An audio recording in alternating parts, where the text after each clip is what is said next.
Hello and welcome along. Sigismund, first captain of the Imperial Fists, probably one of the most legendary and important Astarte characters of the Heresy period. Generally considered to be one of the very top individual combatants of the Astarte. So basically, once you eliminate the Primarchs in individual combat, considered to be right up there as one of the very best, and perhaps the best. I think many people would pick him as the best. He was famous for never being defeated by anyone in a duel, except for the one time he did lose to Sabbatarian, but that was technically a draw, really, because Saboteur cheated at the end and headbutts him, which broke the rules. But and it was a very long fight. And I've actually, if you want to learn more about that, look at my Saboteur video. But in general, he was extremely successful in individual combat.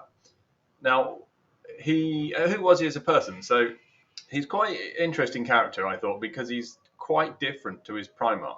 So obviously his Primarch is Ruggle Dawn, and Dawn is, I think, famous for being quite stoic, quite level-headed, and maybe a little bit boring. Whereas Sigismund is quite different. Sigismund has kind of like the character of almost of a world eater. He's very aggressive, very direct. He was famously quite brash, headstrong. He could also be like a space wolf in that sense, and he had that kind of, he has that Lehman Russ kind of temperament in some sense. And I always thought it a bit weird that he was this famous Imperial Fist character who seemed so different from Rogel Dawn.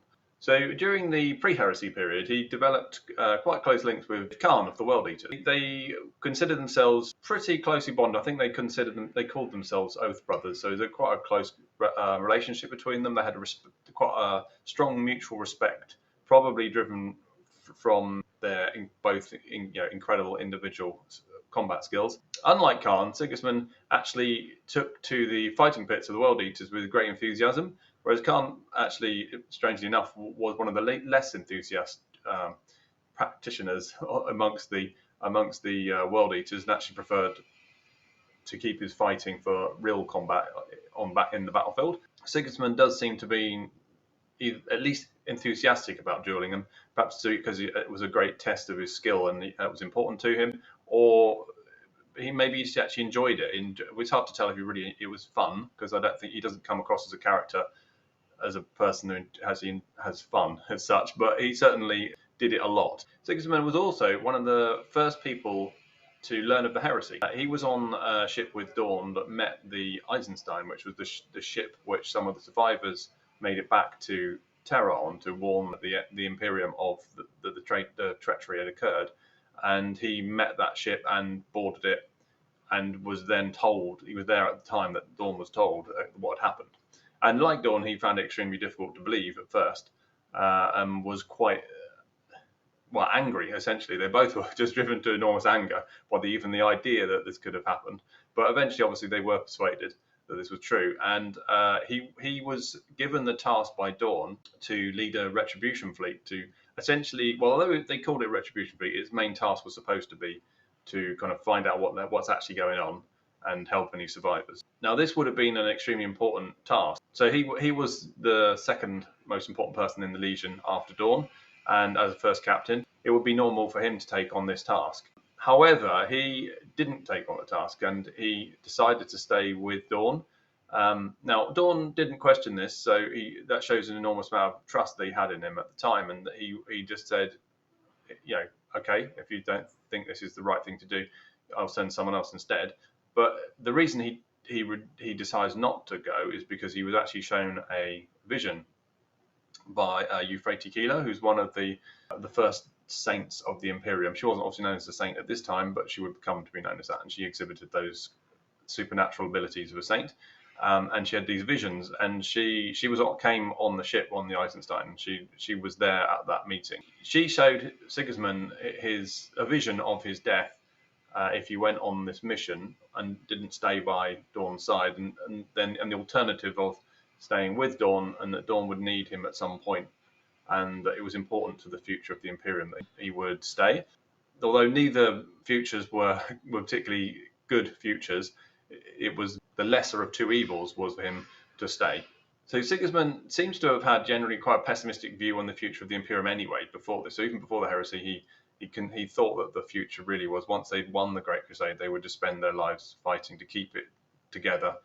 Some of the other Astartes and some of the other Primarchs, of course, had more optimistic views of the future and thought that once the Crusade was done, that would be it, and everyone would be happy and they could retire essentially, or just turn to civilian roles and govern the Imperium. But Sigismund always had this view of the future, was quite pessimistic, and I suppose when he was showing these visions, it probably bore that out, and he was like, well, okay, I kind of expected the future of me, an endless war of me fighting by my Primarch side and for the Emperor forever, whereas the alternative was to go and die in an unremarkable death, which would lead to the fall of the Imperium. So it was probably an easy decision for him to make once he decided it was real. That's I think, but the fact that he does decide it's real, or at least real enough to decide to make a decision on, is quite interesting, because that does show that he actually had leanings towards some early signs of his eventual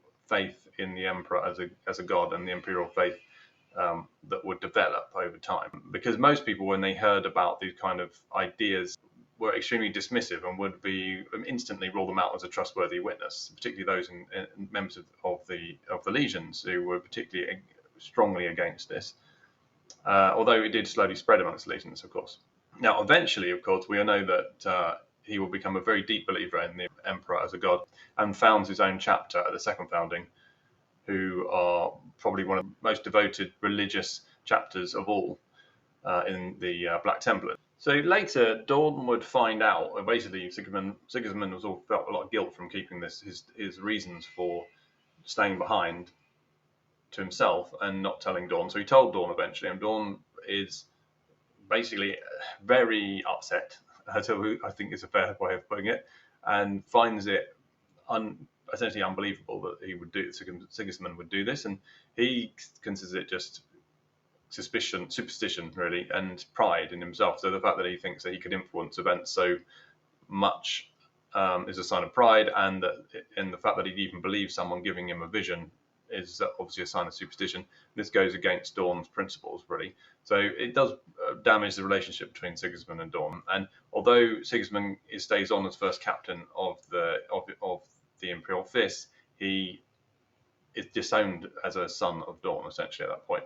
And that does lead him down the road to moving away from the Imperial Fists. So by the time the heresy progresses to the invasion of Terra, the siege of the palace, etc., Sigismund is given this new title as the Emperor's champion, and he's the first person to get this title. But he also has his armor colors changed to black, and this is a sign of him directly serving the Emperor now. And so it is essentially and this is ordered by Dawn, and so it's a kind of a symbolic move away, another step away from Dawn and the Legion into becoming something else. Now, while he is Imperial champion, obviously this is in many ways a great honor, and again singles him out as one of the great heroes of the Imperium of that time.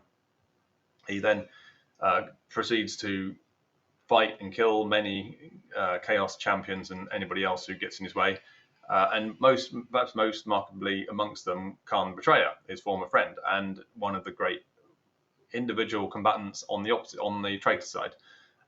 So this would have been one of the great battles of the Imperium, and great fights for the Imperium, and he comes out on top. Probably his single greatest victory to defeat Khan at this stage. So after the heresy is concluded and the Imperium is trying to reorganize itself, etc., and the second founding occurs, this is where Guilliman decides that the legions are too big and they need to be divided up into smaller units, and the chapter becomes a standard unit. Now, at this stage, Sigismund is given I suppose, again, an honor of being the leader of a new chapter, and he takes the first company of the Imperial Fist, known as the Templars, and founds the Black Templar chapter. So, and he is their first chapter master, but known as a High Marshal. So, as the High Marshal of the Black Templars, he then swears an oath to sort of demonstrate his faith in the Emperor and kind of because he still holds a certain degree of guilt about how he let down Dawn by keeping back his reasons for not going on the mission that Dawn was going to send him on. So he makes an oath to essentially persecute an endless crusade. He doesn't actually say that, but he says something like to basically attack the enemies of the Emperor forever. Now, one last major event is left, which is, of course, his death. He does serve as High Marshal of the Black Templars for something like 500 years, so pretty successful. He lives a long time. He's 1,000 years old at this point, something like that. But eventually he is killed by Abaddon. So Abaddon of Lunar Wolves fame, first captain, obviously now taken over from Horus as the main leader of the Chaos forces, but returns back to Imperial space, leading the first Black Crusade. And it's at this point they confront each other, and although Sigismund is able to badly wound Abaddon, he is killed, and that's the end of his story. Yes, definitely one of the great individual fighters of the Imperium, and one of its greatest heroes, probably instrumental in several major events that could have been turning points in the war had he not been there, and probably again at least had a significant role in saving the Imperium from the first Black Crusade. Let me know what you think of him in the comments. Also, let me know who you'd like to hear more about. Otherwise, please like, share, and subscribe, and I will see you next time. Thank you very much.